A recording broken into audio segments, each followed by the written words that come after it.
Aam Aadmi party ഇതിൽ പിന്തുണ എന്ന് പറഞ്ഞാൽ നമ്മുടെ പാർട്ടിയുടെ പേരിൽ തന്നെ ആ പിന്തുണയാണ്, ആം ആദ്മി എന്നാണ്. മാത്രമല്ല, ഇപ്പോൾ ഡൽഹിയിലെ പാർട്ടി മുമ്പോട്ട് വരുന്ന സാഹചര്യത്തിൽ അവിടെ ഏറ്റവും കൂടുതൽ സൗകര്യങ്ങൾ കൊടുക്കുന്നത് സ്ത്രീകൾക്കാണ്. സ്ത്രീകളുടെ വിദ്യാഭ്യാസം, അല്ലെങ്കിൽ അവരുടെ ആരോഗ്യ മേഖലയിലുള്ള സുരക്ഷിതത്വം, അവരുടെ യാത്ര. കാരണം നമുക്കറിയാം, ഒരു നാട്ടിന് അത് വികസിത രാജ്യം ആകണമെങ്കിൽ, അത് ആ വികസിതത്തിലേക്ക് പോകണമെങ്കിൽ സ്ത്രീകളുടെ ഉന്നമനമാണ് ഏത് രാജ്യത്തിന്റെ വികസനം. അതാണ് ഡൽഹിയിൽ കാണിച്ചിട്ടുള്ളത്. അപ്പോൾ ഡൽഹിയിൽ തോറ്റ എന്താണെന്ന് ചോദിക്കും. ഡൽഹിയിൽ തോറ്റതിന് മറ്റു പല കാരണങ്ങളുണ്ട്. തോൽപ്പിച്ചതാണ്, വട്ടം കൂടി തോൽപ്പിച്ചതാണ്.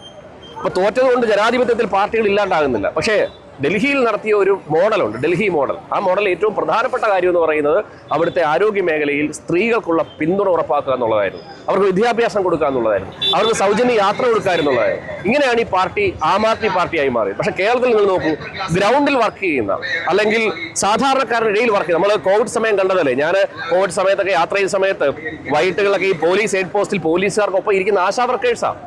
അവർക്ക് ഈ ഭയമൊക്കെ ഉണ്ടായിരുന്നു. അതിനെയൊക്കെ മാറ്റിവെച്ച് അവരാ ശമ്പളത്തിന് വേണ്ടി, ആ ഒരു വരുമാനത്തിന് വേണ്ടി ജീവിച്ചിട്ടുണ്ടെങ്കിൽ അവരെ കണ്ടില്ല എന്ന് അടിക്കെന്ന് പറയുന്നത് ശുദ്ധ അസംബന്ധമാണ്. അവർ റോളേറിയും വളരെ പെട്ടെന്ന് അത് കൊടുക്കണം. അത് കുടിശ്ശിക വരുത്താൻ പാടില്ല.